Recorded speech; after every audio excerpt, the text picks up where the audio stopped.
Oh, yeah. So there's no audio, so I'm going to narrate this. So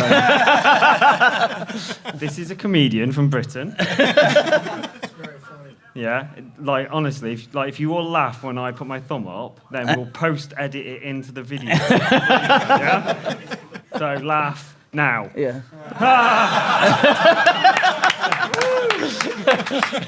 Ready? Kind of go groan a bit now. Yeah. Water. 5, lava, love it. 6, I don't remember what was next. Rowboats. Well done. Yes, rowboats. In high level of detail. 8. Something.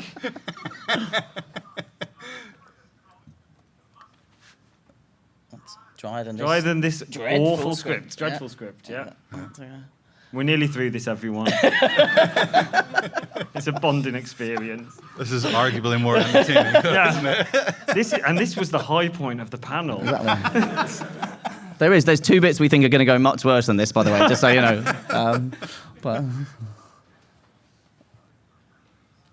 And so if you all at the end just go, oh, and cheer, and like, that was the best video I've ever seen.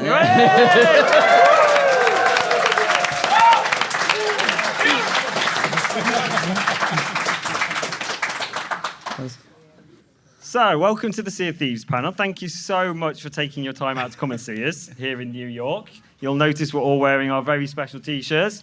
If my gentlemen, come on, gents, stand up, show off. There we go. Look at that. That's how much we... That's how much we love New York. Yeah. So, quick introduction. So, there's myself, Adam. I'm going to be talking a little bit later with Pete about the expanded universe. We've got, obviously, Joe, our EP, who's on every video we ever make ever. Ever. And then we have Andrew Preston, who is going to actually start us off by talking about how some of the lore and the world in game have come together. So, Andy? Hello, everyone. It's a bit loud. So I'm going to spend a bit of time today talking about lore and story and how we've kind of introduced that into the Sea of Thieves world so far. When we first set out on Sea of Thieves, we had this vision to create a game, like a pirate adventure game, where a shared world adventure game, where players create stories together. And that has always been the kind of core vision of the game, and it's something that we're kind of extremely proud of. And it'll always remain at the heart of the game. And we had elements of lore and story in the game. We had the outpost NPCs that players could kind of speak to and interact with, and we had the lore books that players could kind of find on islands and interact with and get quests from. But the majority of our lore and story was actually outside of the game, in our expanded universe materials. Things like the comic books, the Tales of the Sea book, and the novel itself as well. And Adam and Pete will talk about the expanded universe a bit later on in the panel. But when we kind of shipped Sea of Thieves and we launched the game, we got together as a team and started discussing how we wanted to add new content into the game. And one of the things that kept coming back up was this idea of building a narrative around gameplay mechanics and gameplay systems. And this allowed us to do like 2 things, really. One was add more lore and story into the game, but it also allowed us as a team to kind of really celebrate any new gameplay mechanics that we put into the game. So... Move on, sorry. I'm actually going to put this back in here. So when we started looking at the Hungering Deep, we had the speaking trumpet, the drum, and the megalodon, and we wanted to build a narrative around those gameplay features, which is where Marek came into fruition. Marek is our first fully fledged NPC in Sea of Thieves, who has this rich backstory that players can find and discover as part of playing the Hungering Deep. They can learn of his tales of how he was out on the seas. He accidentally summoned a megalodon with his alliance and ultimately lost his legs to the beast. But for us as a team, what was kind of really interesting was putting a narrative out there in this shared world experience and then seeing how players kind of interacted with it. And it was really kind of reassuring for us as a team to be able to put something out there, like a narrative into the game, and for it to not kind of affect the core of what Sea of Thieves was, about players creating stories together. So we also found that like putting narrative into the Hungering Deep also helped kind of like change player behavior inside the game. For example, when when Hungry and Deep launched, like ship-to-ship combat between players dropped by like 50%, and like Sharkbait Cove became this hotbed of activity where all these kind of ships and players were congregating around and kind of teaming up as like a soft alliance and going off into the world to kind of fight the Megalodon. So when it came to Cursed Sails, we really wanted to kind of take the learnings from the Hungry and Deep and really build on them. We wanted to tell this origin tale of where the skeleton ships first came from and where the Cursed Cannibals first came from as well. And we're really interested in kind of adding backstory and narrative to existing characters that already existed inside the Sea of Thieves world as well. We're also really kind of captivated by the idea of trying to release like drip feed content and narrative over multiple weeks of the campaign using our continuous delivery mechanisms. Internally, we called these hype weeks. We wanted to kind of generate hype for the narrative on the lead up to the campaign itself. So for Hype Week 1, we reintroduced Salty. He's not on this slide, but he was the first. He was the first. You know who he is. He was the first shopkeeper that we ever put into the Sea of Thieves experience. He was in our technical alpha, and he's kind of with Wander in the shop, and they're up to no good. And then for the second week, Salty's gone. He's missing. He's actually became a skeleton parrot on top of of Wander's outpost shop, and Wander's kind of looking a little bit worse for wear, and she's kind of concealing this skeleton arm behind her back. And then finally, when Cursed Sails actually shipped for real, Wander and Salty are missing, and players get to uncover the kind of origin story of where the skeleton ships came from. And another thing we wanted to try with Cursed Sails was also making reference to characters in our expanded universe and actually kind of bringing them into the game somewhat.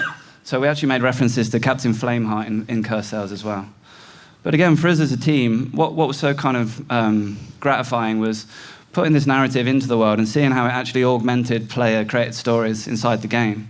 For example, in the final week of Cursed Sails, when players went out into the open ocean and they were kind of facing off with Wander the Warsmith on the Seven Seas, we saw accounts where the Megalodon actually appeared to fight Wander and help other players out defeat Wander the Warsmith. And for us, this was really cool. You kind of had the villain from the first content update that we'd added, and he was actually helping players defeat the villain in the second content update. And this wasn't something that we anticipated. It wasn't something we kind of designed or put in there. It's just something that kind of happened emergently as part of Sea of Thieves, and kind of really speaks to the magic that Sea of Thieves can bring. So when it came to Forsaken Shores, our latest content update, we wanted to tell the tale of the Forsaken Shores Alliance and how they kind of manned the Stormbreaker and the Shroudbreaker, and the Whaling Barnacle, and set sail through the Devil's Shroud and ultimately discovered the Devil's Roar.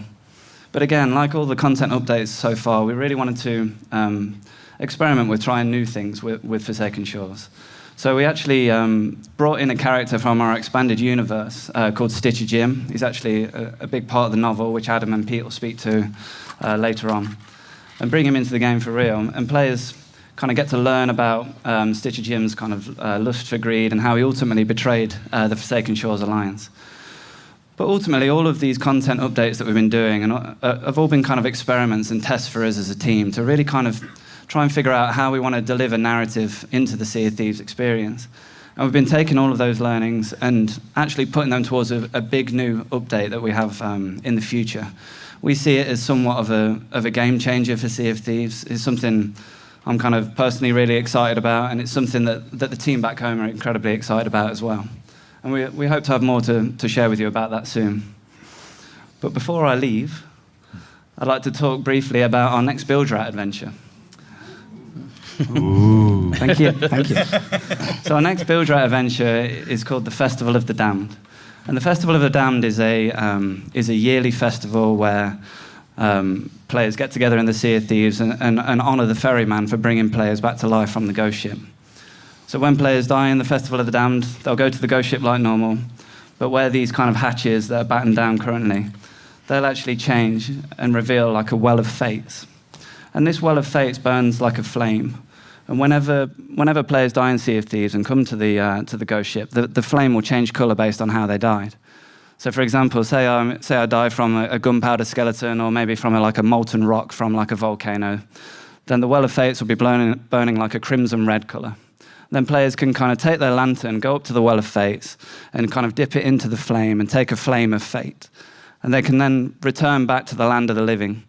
and use that flame to kind of decorate their ship and to light beacons around the Sea of Thieves world to take part in the festival activities. But it wouldn't be the Festival of the Damned without makeup. So we're proud to announce that makeup is coming to... Thank you very much. We're proud to announce that makeup is coming to Sea of Thieves. We're really excited about the Festival of the Damned Build Your Adventure, and we hope you are too. Thank you very much. Cheers, Annie.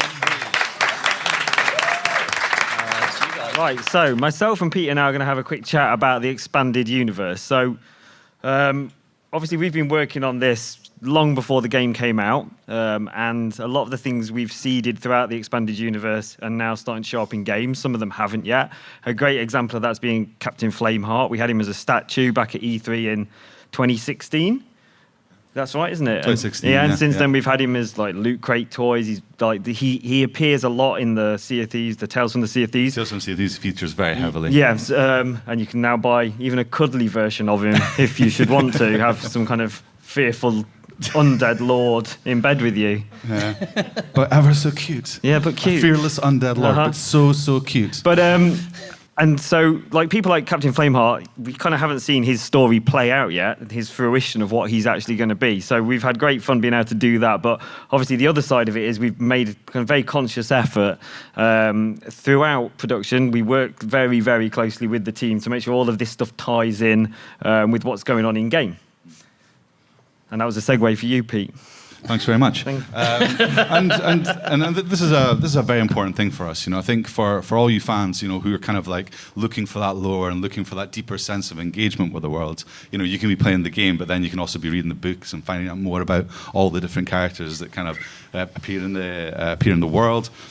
And it kind of seeds stuff for the future. There's a lot of this stuff we've kind of planned out in advance. There's just kind of, like you say, it's just gradually kind of drip feeding it basically. So it's quite an exciting time for us. And obviously you've all got a copy of the collected comics today, which is again it's another good kind of source of kind of like more stories and more adventures and more characters and more stuff that's going on in the world that'll kind of give you more clues and more narrative arcs to follow that will then in the future gradually feed into the game, basically. Yeah. So, would you like to talk to this slide, Pete? Yeah. So, I don't know how many of you have seen this place in person. Hands up, Pirate Legends. Hands up, Pirate Legends. Oh, that's not bad. That's Hands up, Pirate Legends on the panel. Sorry? You win. You definitely win, yeah. So obviously, for anybody who's a pirate legend, or for anybody who's crewed with a pirate legend, you'll have seen this. This is Athena's fortune, and this is where the pirate lord resides. This ghostly figure of a man who's basically kind of like been to the Sea of Thieves. He was the first person to arrive at the Sea of Thieves, and ultimately settled there. And when you become a pirate legend, you can go to the pirates' hideout and talk with him. And it's a really cool place. It's kind of very heavily inspired by the Goonies in some ways, but it's a really cool place. So if you aren't a pirate legend and you do have a chance to play with a pirate legend, take me to the pirate hideout because it is really, really cool. However, it's also fundamentally important to the lore. Because it's also this character, the Pirate Lord, he features heavily in our upcoming novel, which will be released very, very soon, called Athena's Fortune. Compared to all the kind of pieces, all the little tidbits of information that you've been getting through the Tales book and through the comics, the novel itself goes deep into what the Sea of Thieves is, why it's there, how do you get there, you know, how did it happen, how did it get discovered, why do mermaids come and save you when your ship sinks, all this kind of stuff, all these fun little questions that you're why does that happen like that? A lot of that is actually answered in the novel. It gives a lot of like backstory as to why things are. Why are there gold skeletons running around? It's all in here. It's all in here. And one of the reasons we chose to release the book when we did, because we could have had this come out obviously at launch with the game, was that we didn't want to force all of this onto people straight away. So we wanted people to have that feeling that they were experiencing the world, they were learning about the world, they could build their own stories around the world without it being really prescriptive as to what things were. But as Pete says, we do have the novel, and the novel has some quite big reveals in it to do with the world. One of the biggest being that Ramsey, who is the star, do you see that kind of rakishly handsome fellow on the front cover there, smirking? Ramsay, he is the pirate lord. And so the story within Athena's Fortune charts Ramsay and his crew's first adventure into the Sea of Thieves. They're the first people who find their way there, and it kind of gives the whole story of how people get there, why they're there, and then ultimately how you can get back and forth. And now we've got a little thing to do. And this is the first thing that might go terribly Yeah, wrong. so... Just the first, there's two. So originally, we were just going to put an extract up on the screen and let you read it, but we thought that wouldn't be as fun or as embarrassing. So myself and Pete are going to do a reading from the book. Now, I don't know how big kind of, radio broadcasts are in terms of stories, but over in Britain, we have a lot of this on the BBC, particularly Radio 4. So if you could just imagine... This is kind of like some very kind of posh Radio 4 announcer has said, and now, 4 o'clock news, blah, blah, blah. Later on, the Archers, but for now, we're going to be here we're going into the Sea of Thieves. So we're going to read a couple of extracts from the Sea of Thieves. Now, I think, and it's up to you if you agree, if you all close your eyes, it might make it better. And I guarantee there will be nothing nefarious done if you do close your eyes. We won't be robbing you, and you won't open your eyes and we've all gone. Equally, you can just look at me and Pete reading from the book. But so we're going to read a couple of little extracts that we've pulled out, which we think are quite, quite pertinent to the story overall. Quite interesting. So prepare yourselves for this. People are leaving already. I can see. Come back. It's not that bad yet. And as Joe said, this is just the first of the two things that could go badly wrong. Land ho! Rathbone cried, quite unnecessarily, for Ramsay's keen eyes had long since fixed upon their destination. He scrambled nimbly down the ladder that led to the crow's nest, dropping the final few feet with a thud. Can someone explain what's so special about this place? It looks a little shabby for my tastes. It's not so bad. Shan retorted. This is where Ramsay and I first met. The traders are canny enough to take our hull and trade without asking too many questions. The food's hardly ever still alive, and we'll be able to repair and replenish the ship. From the moment they disembarked, they were surrounded by gawkers, admirers, and skeptics in equal measure, and their crowd only increased in size as more townsfolk roused themselves from their beds and came to see what all the fuss was about. The crew members were bombarded with questions wherever they turned, and before long the dock was bustling with such ferocity that Ramsay knew he'd never be able to unload any of their riches, let alone carry them through town, not without starting a riot. Enough, he decided, was most definitely enough. Ramsay was a tall man, and even more imposing once he'd climbed upon a sturdy crate. But it wasn't until he fired a single shot from his pistol into the sky that he really got the crowd's attention. I was hoping for a shot of some kind. All right. Sorry. Bang. Thank you. He held his other palm outstretched to face the crowd. My friends, He began. That was probably a fair description of most of the crowd, he decided. It was amazing how kindly disposed you could feel to someone brandishing a gun. my friends, I know you have questions. Doubtless you have heard plenty of idle gossip since we last sailed out from this port. But we have been a month at sea and are in need of both rest and repair. That is why tonight I shall be taking supper at my usual drinking den. Those of you who know me are welcome to stop by my table and hear all about our journey. There was a great roar of approval at this. Roar. But it subsided quickly, as Ramsay continued, a steel edge now present in his voice. Those of you who know me, of course, can also guess what will happen to you if you continue to dog me throughout the day. There was some laughter at this, but in quite a few cases it was tinged with nervousness, and before long, most of the onlookers had cleared away. So if this was a TV show, we'd have some kind of like effect now, because we've now jumped to the evening. So we're nearly finished, I promise. True to Ramsay's word, the tavern soon was packed fit to burst, with townsfolk hanging over the balcony railings and crowding onto benches to hear all about passage through the Devil's Shroud and what lay beyond it. Shan had brought back a small sack of the most eye-catching and exotic valuables, including a jewel horn that he claimed to have tugged from the dusty grip of a long-dead priest, a strange way of explaining that he'd really just stubbed his toe on it in the dark. They told the story about the piglets, and you can learn more about the piglets if you read the book. They told the story about the piglets, and after a few drinks, Rathbone was even persuaded to talk about the snake. But as the candles burned low and the hours passed, Ramsay refused to be drawn on two subjects: how he'd made the crossing and how others might do the same. Strong drink and heavy fumes of pipe smoke, coupled with seeing such fortune waved under the noses, only to be snatched away, turned many pirates' moods sour at this point. A particularly devious rat of a man, known around town as Stitcher Jim, climbed unsteadily to his feet, roughly pushed his way towards Ramsay's table with the crimson of his cheeks matched only by his bulbous nose. Liar! He meant to shout as a bellow, but it emerged as a belch. You're a liar, Ramsay. That's what I say.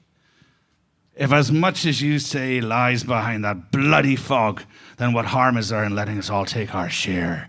I say you just got lucky, found some old wreck or something, and now you're feeding us this. Stitcher Jim's eyes unfocused momentarily. You ain't been nowhere special. Several of the men's friends grumbled in agreement at this, striking their mugs loudly upon the table and obviously spilling their beer. Every man has his secrets. Ramsay growled. And I'll not have you prying into mine. Are you telling us all, here and now, that you've no way to make a living, honest or otherwise, without my help? Perhaps, he added, with his face twisted in a sneer, you'd like me to wipe your backside too, whelp that you are. Had the tavern not been so overcrowded, the bottle that Jim's crony aimed for Ramsay's head might actually have struck its target. As it was, a luckless deckhand who'd decided that now was a good moment to stand in search of the privy took the full force of the blow. The deckhand leapt up in one smooth motion, knocking two more pirates into a tangle of flailing limbs and plunging the entire tavern into a drunken brawl. So it was that Stitcher Jim and his friends fled the scene and staggered home to the most disreputable part of town, nursing their wounds and clutching at their sore heads. Only Jim was in a state to speak, and he was busy ranting, so distracted that he almost collided with the cloaked figure as it stepped smartly out of a doorway into their path. Jim cursed, stumbled, and would have fallen were it not for the figure who caught his arm in an iron grip. Squirming, Jim made to deliver a threat, but it died on his lips as he caught a peek under the cowl. You, he spat. You're one of Ramsay's lot. I had to cut your tongue clean out. If you do that, Rathbone replied amiably, apparently oblivious to the other two men closing behind him, then I won't be able to tell you where you can find yourself a map.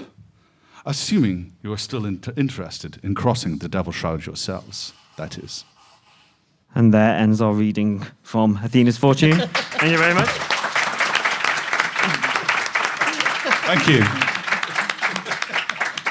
You wouldn't know that we hadn't been to RADA. I realise that means nothing to you guys. I've just... So, as you've all got the comics there, one of the other things that we think is very exciting to announce today is that this chap here, DeMarco, who is Pirate Lord's son, and quite an arrogant so-and-so, all in all. Very much kind of obsessed with wealth and riches and just kind of wanting to better himself, is going to be... Coming to the game. Coming to the game. In a future update. A not too distant future update. A not too distant future update, yes. And if all goes well, yeah. If all goes to plan, Joe. Yeah. So obviously we've chosen to reveal DeMarco here. Lassetti will also be coming too. It seems to make sense, obviously, to have these twins with this kind of shared rivalry joining the game, basically. So, but again, it kind of reinforces this idea that the expanded universe and the game are very much one thing. And so as we're taking inspiration in the expanded universe from the game, these characters are then coming back into the Sea of Thieves. So when you're playing, you'll actually be able to meet and interact with DeMarco. And it's, as Pete said, there's significant roles as well. Obviously, with Stitcher Jim, he was there and you could interact with him. You won't have any option. These guys are going to be very much front and center. But that's all we can say about it for now, I'm afraid. Yeah. He's quite a competitive kind of guy, isn't he? He is. Are you trying to... Joe. Joe, yes. Yes, he's competitive. And finally as well, we're currently, and this is very kind of teasy, but we are working on another set of comics at the moment, which will give the full backstories of each of the trader companies. And they will be distributed in a very interesting way, let's say that. I shall say no more. That should be pretty cool. Again, it's kind of like for everybody who's interested in why the gold hoarders are there, why the order of souls are there. What's their goals, what's their agendas, that type of thing. You're actually going to find out. So, very cool. And with that, we shall now pass over to Leaky EP Joe Neat. Thank you. Thank you.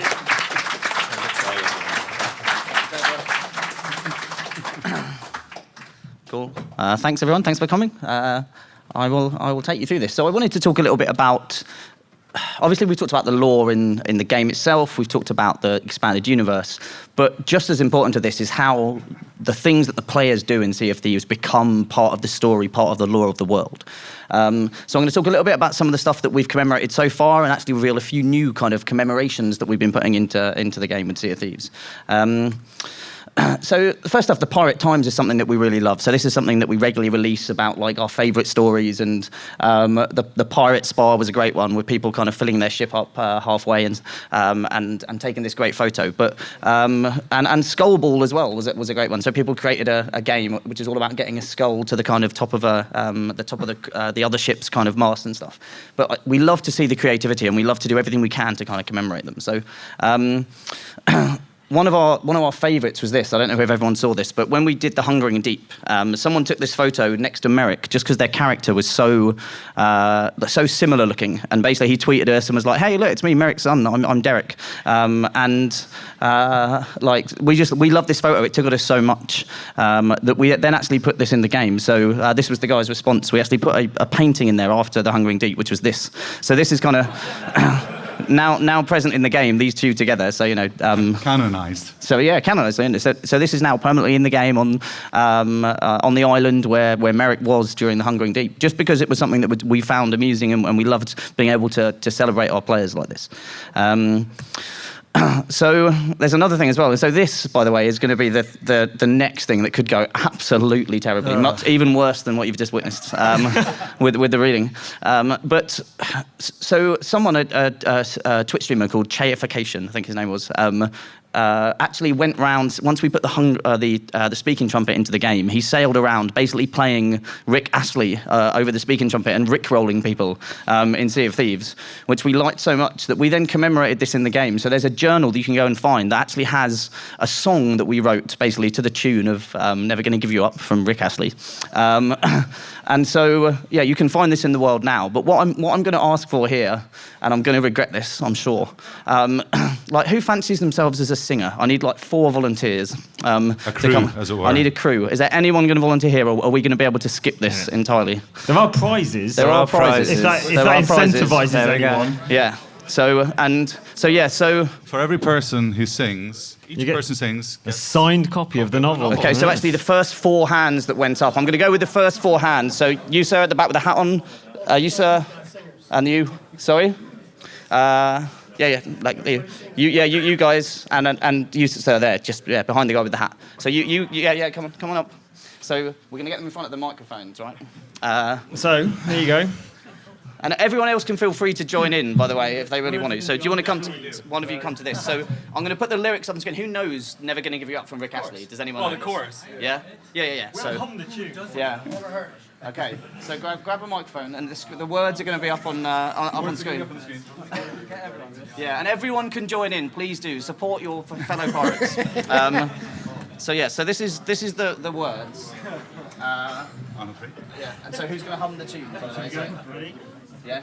So on 3, we're going to go. Yeah? 2, 1, 2, 3, go. Right. We're no strangers to this code. You know the pirate code, and so do I. A pile of treasures what I'm thinking of.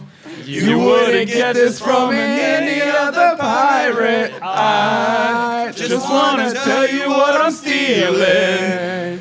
Don't wanna have to walk the plank. Never gonna bring you up. Never gonna let you drown. Never gonna sail around and maroon you. Never gonna steal your eye. Never gonna not say I. Never gonna sell your loot for a doubloon.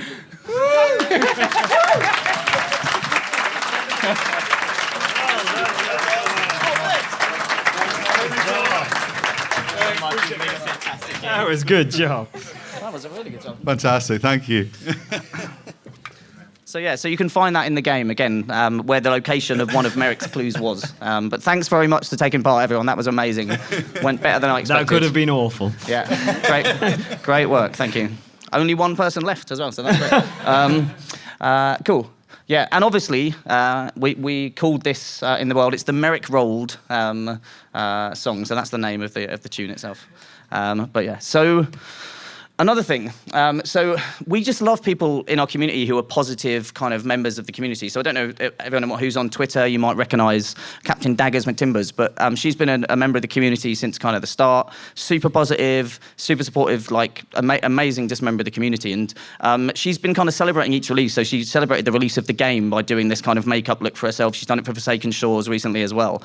And because we're bringing makeup into the game with the Festival of the Damned, we decided to commemorate this moment as well. So there's going to be a makeup set that's around Captain Daggers, which is really cool. So everyone will be able to get this, and it'll have her kind of name, reference, and stuff. But just because, again, it was something that we really liked. It was cool, it was creative, and she's just been an amazing member of the community. So that's really cool to show that off.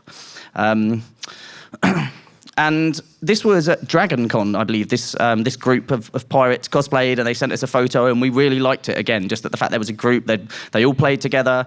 And so we're actually putting something in game to kind of commemorate this. So we've done a painting, which is going to be going in one of the taverns, so you can just kind of see between the two. It's super cool. So again, just something that we really liked. It really touched us as there was this group playing, that they'd gone to this effort. And so we're putting this into the game as well, and it'll be there forevermore in one of the taverns in Sea of Thieves. So, like, and we have no kind of set of rules. We have no set of guidelines for what to do to get into Sea of Thieves. It's just things that touch us and things that we really like. And we'll continue to do this as we go. We have regular reviews of everything that kind of comes in, and we want to keep building up the lore of the world around the players. Because obviously, in a game like Sea of Thieves, a shared world game, it's all about the players. It's all about the community, and we're really blessed to have an incredible community. Like, it's great to have everybody here. Like, the positivity that everyone has, and the feedback, and the being on this journey with us, growing Sea of Thieves. So, like, thank you to everybody that's come today, everyone that's played Sea of Thieves and has been a member of that amazing community. And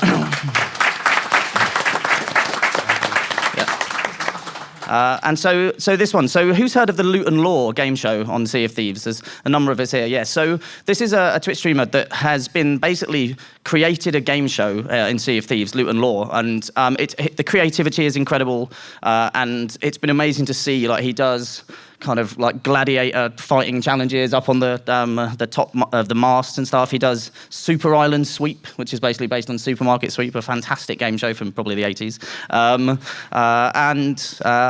So I was lucky enough to appear on this actually the other day, and I really enjoyed it. Oops, spoilers. You've done it now. Yeah, I know.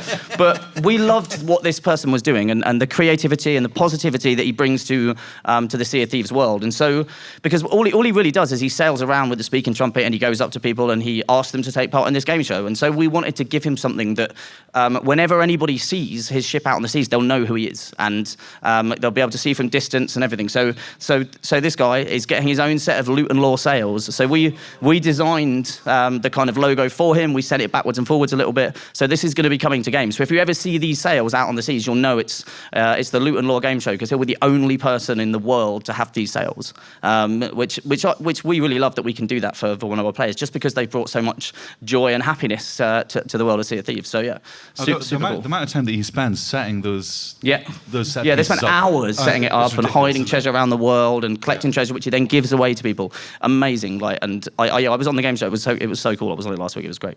So it's like the world of Sea of Thieves. It has a rich backstory. It has a rich lore that we're going to be putting into the game. We're bringing to you with Expanded Universe, but it's also going to be contributed to by all of the players, that everyone there, and the creativity around them. And I love that we can do this. We've been doing it ever since like the alpha, and we'll continue to do it. And so I think it's as exciting for us as it is for everyone else. Like, we kind of don't know what's going to happen with our players and what things they're going to do and how we're then going to grow and add to our world. So it's a very exciting project to be a part of, right? And a privilege to have all of you guys here and listening to us waffle on. So I think we're going to jump on to questions now as well, because I know everyone is going to have some questions. So I think...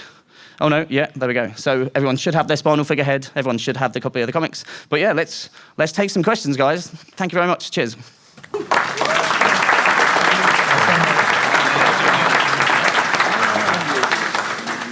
So we've got 6 ships on a server. When are you guys planning on expanding the amount of ships on a server, or is that in the roadmap?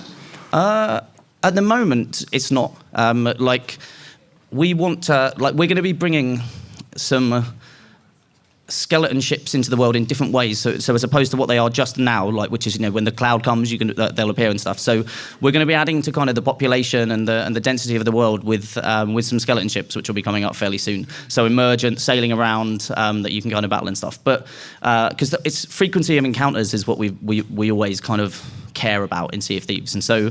Like, and it would be time, it would be effort from a technical performance perspective if we wanted to add more. And so it's kind of weighing that up against weighing up kind of new features and things that we want to bring in. And we're very much in the space of we want to keep adding new stuff, new features and everything. So, and we never really wanted Sea of Thieves to be kind of a boating lake, right? So, the frequency of encounters we're happy with right now. Awesome, thanks a lot. Cheers, thanks. All right, so me and my mates are super into the soundtrack, all the instruments, and we've actually been learning to play them on real instruments, and we play them with each other. It's a lot of fun. We'll sit there and just, before the game ends, we'll end it with Be Calmed, Nice. And it feels really good. It's pleasant. What other instruments, possibly, are there timelines for multiple instruments? I know there was a banjo on the Pirate Legend area. Or songs. Anything on instruments or music, I would love to know. Possibly anything. Come on, Andy. Well, we prototyped a bunch of different instruments in Sea of Thieves. We had all sorts of stuff, probably stuff that never actually make it into the final game, like one-man bands and like sousaphones and all sorts of like crazy stuff. But we've always had like the intention to put new instruments into the game. They're such a massive part of kind of breaking the ice with players. And now that we kind of have the start menu inventory, we've kind of got the opportunity to create more items in the game and not being kind of constrained to like the amount of slots that we have on the radio. There are some kind of technical limitations around streaming that we need to go and figure out before we can add any new kind of shanties or instruments into the game, which we're kind of like actively looking at. But I imagine that the banjo would be one that we would definitely do first. You can kind of see it already in the Athena Tavern as well. But yeah, hopefully more to come in the future. I think we'd definitely like to, wouldn't we? Yes. Yeah. I would. Please do. I want the sousapphone, mate. Cheers, so thank much. you. Good question. Hey guys, so as you know, I like cursed chests, and we've got 2. So are we going to get more? I mean, we technically had one, but I don't think I can talk about that. So that's for you guys. But Gamescom.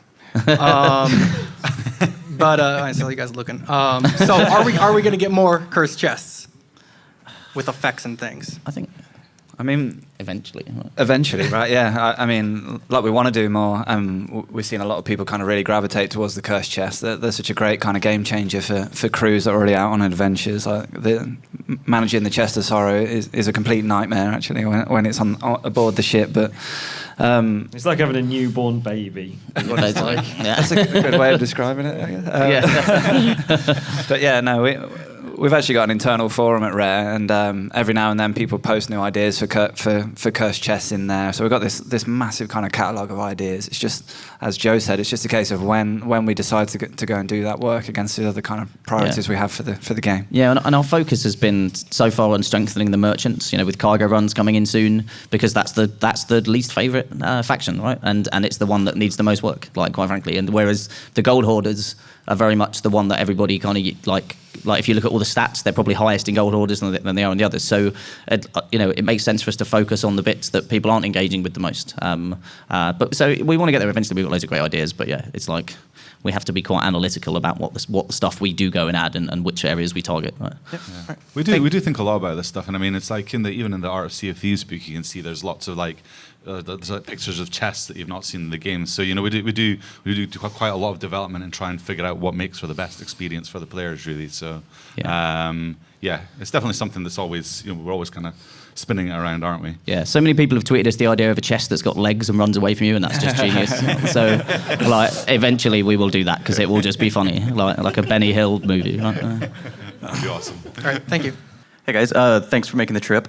Cheers. So with all the expanded universe content that is coming out, the comics, the Tales book, the upcoming Chris Alcock novel, not to mention what's in the game itself, increasingly so, what's the process that you go through to make sure that it's all internally consistent? Is there some shadowy cabal of overseers at Rare? Is there a lore Bible? How does that work? There is a shadowy cabal of overseers at Rare who convene every week. 2 of them are sat here. And one isn't. So myself, Pete, and Mike Chapman, who's design director, we meet weekly and go through In hooded robes. We go through all of future lore, things that are coming to the game, things that we're planning with the expanded universe, and then we just make sure it all meshes. And there's a lot of back and forth between it, and things that we suggest, he just kind of balks at and rolls his eyes and just refuses to move on, and then eventually we persuade him by being charming. Yeah.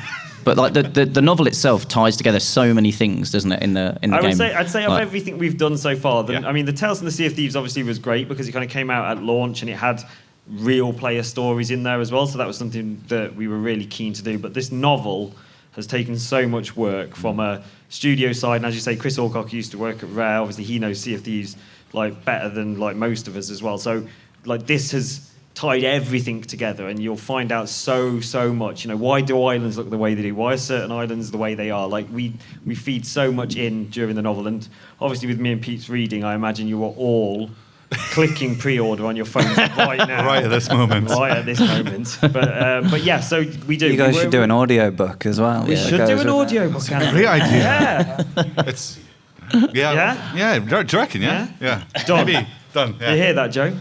It's published by Insights Editions, by the way. I thought I'd drop that in Yes, as well. Who are if you do go looking upstairs, for it. Yeah. But don't actually have any copy of the books for sale, unfortunately, because they didn't get here in time. But yeah, so we're really conscious of making sure that everything that is canon, and that we don't contradict ourselves, because it could happen so easily with such a big title and with so much expanded universe. Yeah. Not that fans pay attention to that sort of thing. Of course not. Yeah. All right, cheers. Thank you, Chad. How you guys doing?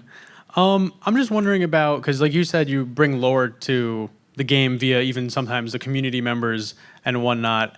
And I'm wondering if you guys do, not so much like take into consideration maybe a fan fiction, but stories that people have written that could be lore to the game that they could add, like if they had concepts for things such as like, like a new NPC or even like a whole storyline. If you would even consider putting those into games. I guess that like someone who wrote something, and if it actually works with the game, like would you consider putting it in?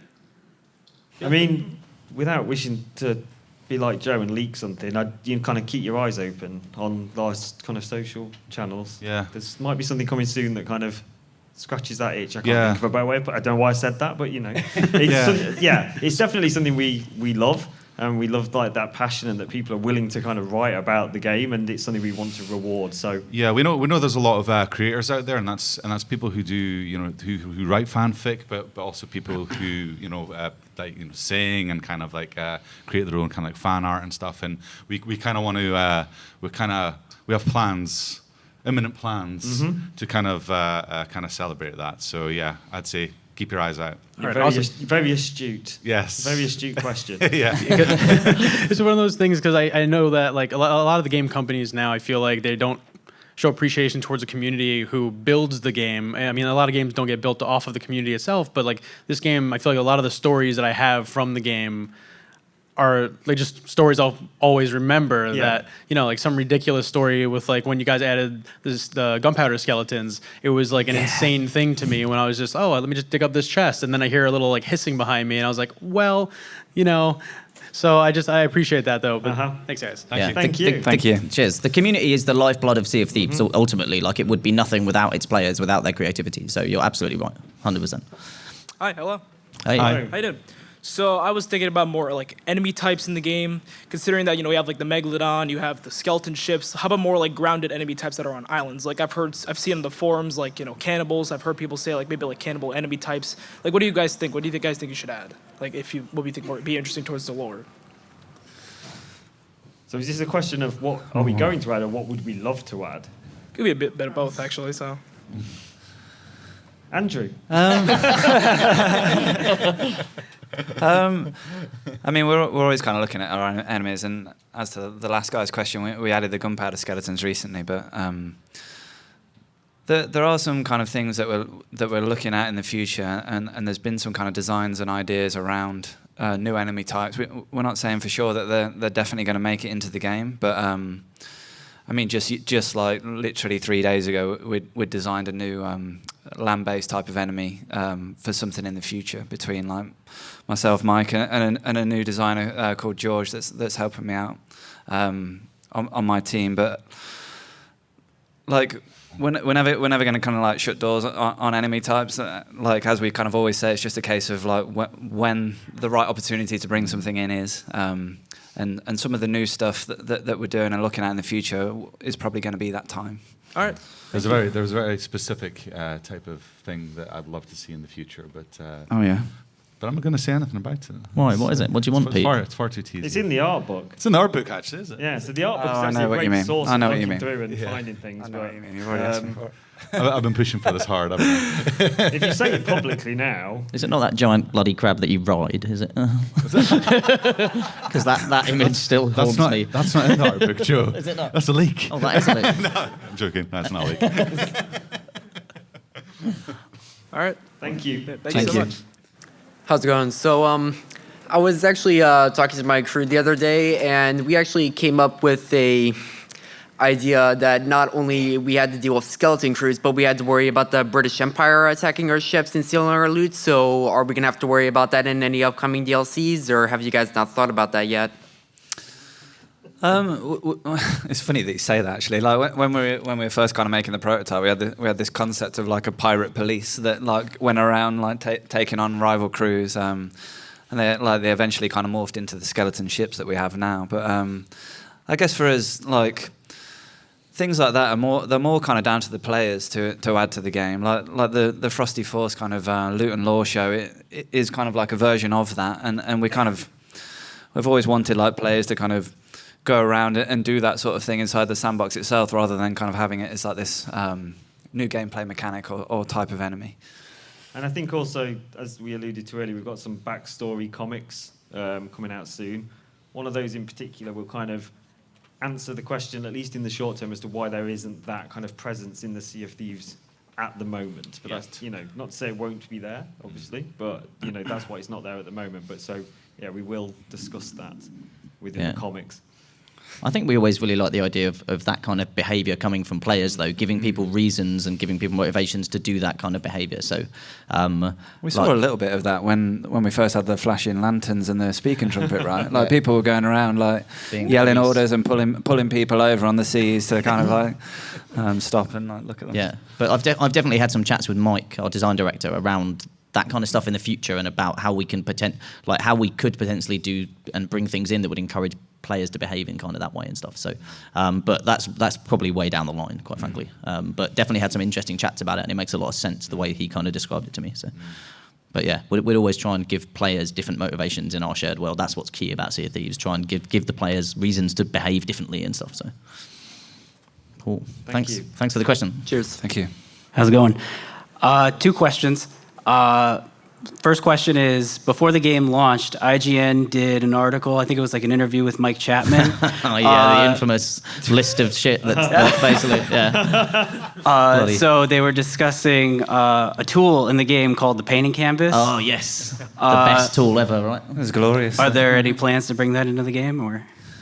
It's I mean, like we actually had the painting canvas in our Unity prototype. There's actually a pretty cool story around that. Like we actually came up, like we were still kind of discussing whether Sea of Thieves should be a first-person game or a third-person game back then. Like this was a long time ago, and we were trying to put new ways for players to kind of show off their pirates that didn't require a third-person camera, and that's kind of where the painting canvas came from. It was conceived in the shower in the morning, and then when we drove to work, we actually pitched it to the team, and it actually got built and created within that same day. That was kind of the power of prototyping in Unity, but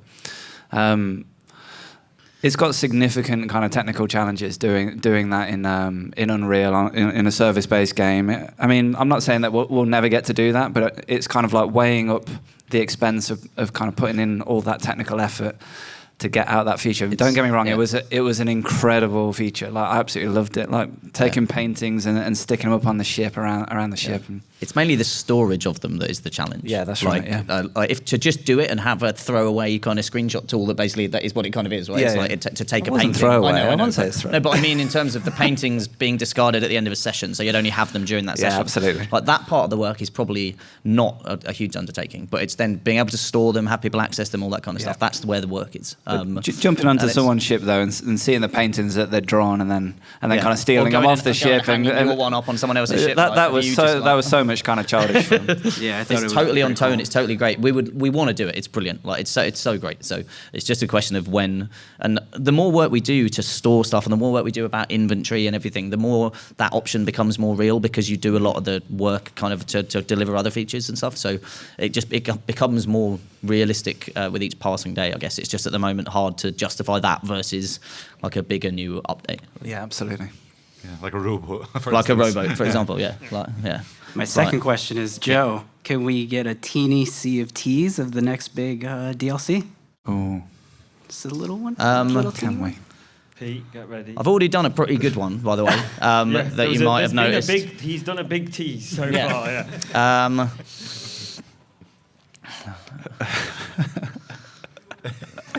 Well, I'm just trying to think.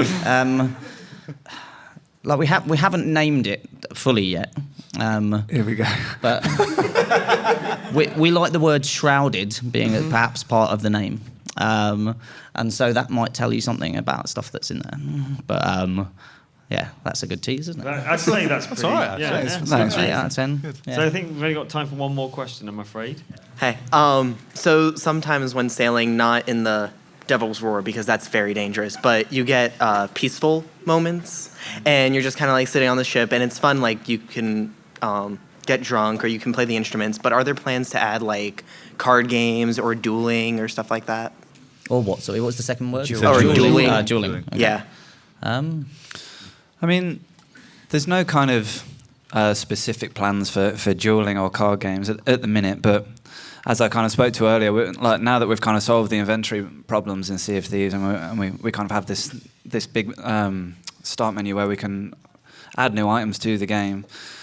There's a bunch of items that we kind of prototyped and we feel confident about that allow that kind of journey between islands to kind of mix it up a little bit more and like have things to do on the ship other than, like you said, just kind of drinking and playing instruments. But it always just comes down to like when we get a chance to do them, really. There is stuff being worked on right now by people on the team for more things to do on the ship and out at sea.